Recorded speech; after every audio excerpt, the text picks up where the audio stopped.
dogoggora irra baay'ee namaa godhaa jiru yookaan immoo irra baay'ee YouTube'n namoonni YouTube'i qabdan godhaa jirtanu akkaawuntii Gmail YouTube keessanii Gmail YouTube keessanii fakkeenyaaf biyya alaa jiraate yeroo biyya alaarraa yookaan immoo biyyatti deeffattan yookaan immoo yoo biyya jiraattan giddeetaa Gmail akkaawuntii keessanillee jala galtanii lakkoofsa bilbilaa bakka jirtanutti jijjiiruu qabdu jechuudha yookaan bakkuma jirtanutti jijjiiruu qabdu jechuudha yookaan haala kamiin lakkoofsa bilbilaa takka yeroo biyya jiraattan YouTube irraa jijjiiruu dandeenya isa jedhu sin agarsiisa.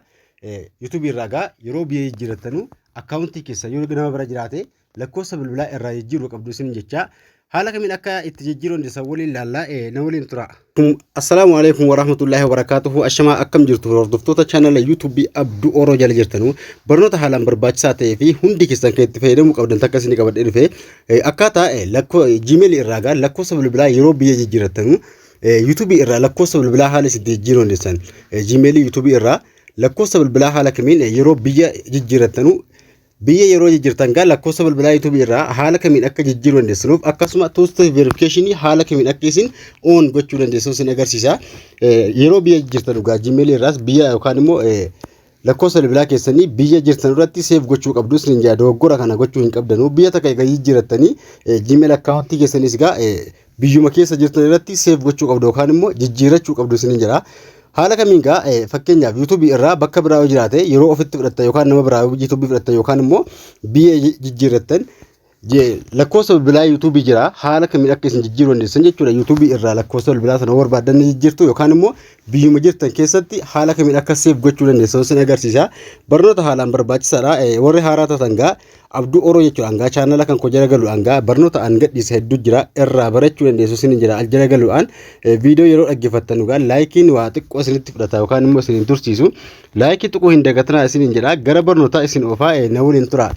Bilbila keessan irraa akkaawuntii takka nama biraa eega fudhattanii bakka jirtan yookaan immoo akkaawuntii keessan bakka biraa yoo jiraate YouTube keessan yookaan Gmail YouTube jala lakkoofsa bilbilaa haala isin jijjiiruu dandeessan jechuudha. Kana jijjiiruudhaaf settingii bilbilaa fayyadamtu yookaan immoo Google marraan seenuu dandeessu. Fakkeenyaaf settingii irraan seenee isin agarsiisa. Gmail buufattanii eega kaatanii haala kamiin akka isin lakkoofsa bilbilaa biyya jirtan irratti jijjiiruu dandeessan. Settingii irra eega seentanii wala taa'uudhaan Google service yookaan immoo settingii irra eega seentanii Google service kan jedhu kana ni tuqxachuudha Google yookaan immoo Google account kan jedhee baasu kan namta kan jira. Google service gaara eega tuqxanii haala kanaan isin baasa. Yeroo inni haala kanaan isin baase manaa jiru Google account kan jedhu kana irra tuqattu jechuudha. Achi tuqachuudhaan haala kanaan yeroo inni isin banee gubbaa kana irra security kan jedhu gubbaa ni kaawwattu jechuudha. Security irra eega kaawwattanii haala kanaan isin banaa. Yeroo inni haala kanaan isin banee asirratti maal gochuu qabdu? Awwala keessan jijjiiruu qabdan lakkoofsa bilbilaa bakki isin itti jijjiiruu qabdanu two-step verification kan on jedhee jiru kana lakkoofsa bilbilaa yookaan immoo biyya jirtanu keessatti save gochuu qabdu jechuudha. Biyya irraa jijjiiruu yoo barbaadan two-step verification kana yoo bakka biraatti save ta'ee jiraate bakkuma sana akka isin waan bakkuma sana jirtanutti isin fudhata. Kanaafuu biyya isin jirtan yookaan immoo biyya keessa jirtan sana fudhachuu qabdu filachuu qabdu Gmail irraa waan akka rakkinaan qabu jechuudha.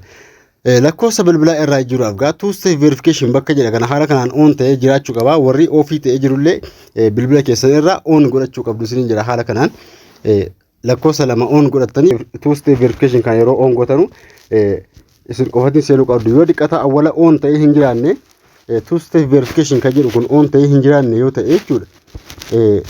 As tuquudhaan lakkoofsa bilbilaa isin gaafata. Yeroo inni lakkoofsa bilbilaa isin gaafate lakkoofsa bilbilaa sana on gootu jechuudha irra seenuudhaan. Haala kanaan ganjallaa kana gad dhufuudhaan maal ganjallaa kaa dhufuudhaan lakkoofsa bilbilaa yoo jalaa qabaattan yookaan immoo jalaa hin qabaanne yoo jalaa hin qabaanne asuma irratti iyyuu akkasuma oonii ta'ee hin taa'u jechuudha ofii ta'ee ta'a. Yeroo sitti guuttan immoo ganjallaa kana gad dhufee isin baasa lakkoofadii keessan ganjallaatti two-step verification point number jedha. Fiila fiitii xiyya jirtu ni tuqxa jechuudha. Two-step verification point number kan isin jedhu kan isin agarsiisaa jiru sana fiila fiitii tuquudhaan asirratti paaswoordii isin gaafate paaswoordii itti nattu yookaan immoo yoo paaswoordii isin hin gaafatin uummata akka qulfii yookaan paatannii bilbilaa isin gaafata. Itti naquudhaan gara fuula duraa deemtu asirratti jechuudha.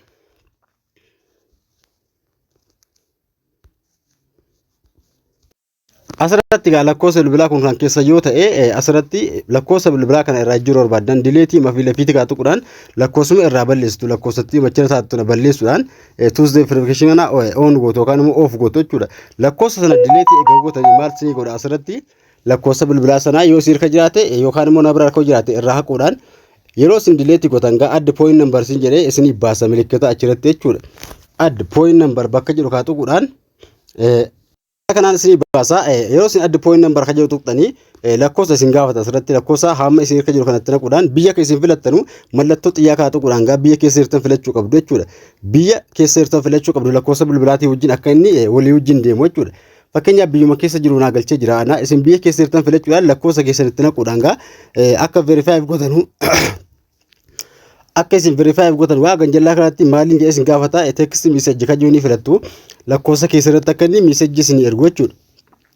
Kana hunda eegee filattanii gaa next kan jedhu tuquudhaan ganjallaa kana ni next kan jettu ni tuqxu ganjallaa kana jechuudha lakkoofsa keessanii gatti naqxanii next eega gootanii gaa verify gochuudhaaf gaa asirratti verify gochuudhaaf bakka duwwaa isinii kaa bakka duwwaa kana lakkoofsa bilbilaa bakka message seenuudhaan lakkoofsa bilbilaa keessa irraa lakkoofsa wanni koodii fuutanii dhuftu koodii verify ittiin godhan jechuudha.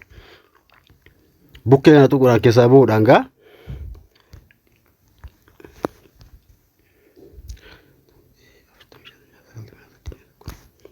bukkee tuquudhaan keessaa baatanii asirratti lakkoofsa inni hattu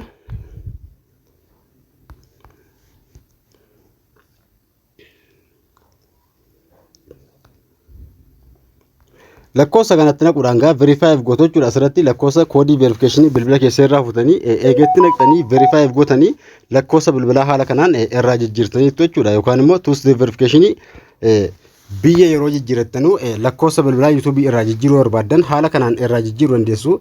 Yeroo irraa jijjiirtan waa takka bilbila keessa irraa yookaan immoo setting keessa irraa wanti guddalame hin jiru.